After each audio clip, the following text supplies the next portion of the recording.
ఉందిరా దాన్ని ఇట్లోంచి అట్లోంచి ఒక పనిముట్టుగా మార్చాలంటే ఏం చేస్తారు?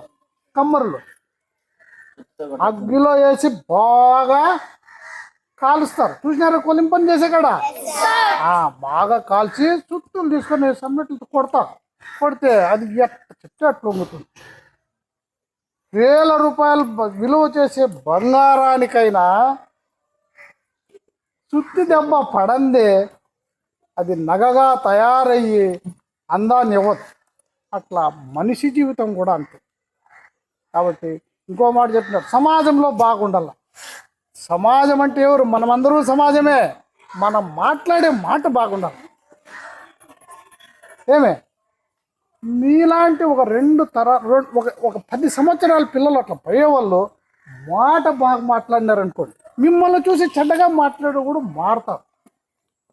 తర్వాత ఇంట్లోకి పోతారు. చాలామంది ఆడపిల్లలు కానివ్వండి, మగపిల్లలు కానివ్వండి, సార్ మా ఓడు చెప్పిన మాట విన్నాయండి సార్, వాళ్ళ అమ్మని ఎట్లంటే అటు తిరుగుతూ ఉంటారు సార్ అన్నారా లేదా? వచ్చింది చెప్పినారా మీ అమ్మల్లో? అట్లా పని చేయదు. మీరు అట్లా చేస్తే వెంటనే మమ్మల్ని చెప్తారు, ఏం చెప్తా ఉన్నారు మీకు అని వేయకూడదు.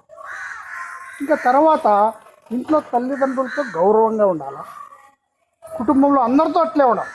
తర్వాత ఇంటి బయటకు వస్తే మీ స్నేహితులు ఉంటారు, వాళ్ళతో కూడా అనవసరమైన మాటలు మాట్లాడి వివాదాలు తెచ్చుకోకూడదు.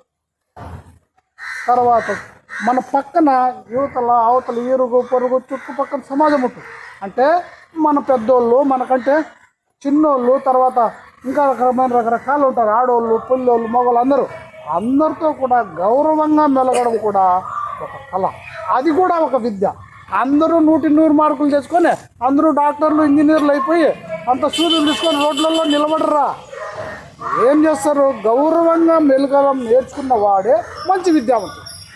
అట్లాంటి వానికి ఏ రంగమైనా ఆహ్వానిస్తుంది, ఎవరైనా విలువిస్తారు. ఏమే కాబట్టి ఈయనకు నాకు 30 సంవత్సరాల నుంచి నేను ఉద్యోగంలో చేరినప్పటి నుంచి పరిచయం ఉంది. ఏ రోజు కూడా అగౌరవంగా ఏమంటే అది మాట్లాడి స్నేహితుల మాదిరి ముందు చేతులు వేసుకొని నొక్కుంటూ పోయిన వాళ్ళం మేము. ఈ రోజుకి 8వ సంవత్సరం అయిపోతుంది. ఇక 4-5 నెలలు ఉంటే వెళ్ళిపోతాం మేము. ఎందుకో ఏం కోరిక పుట్టిందో కానీ ఈ రోజు వచ్చినాడు ఆయన స్కూల్లో.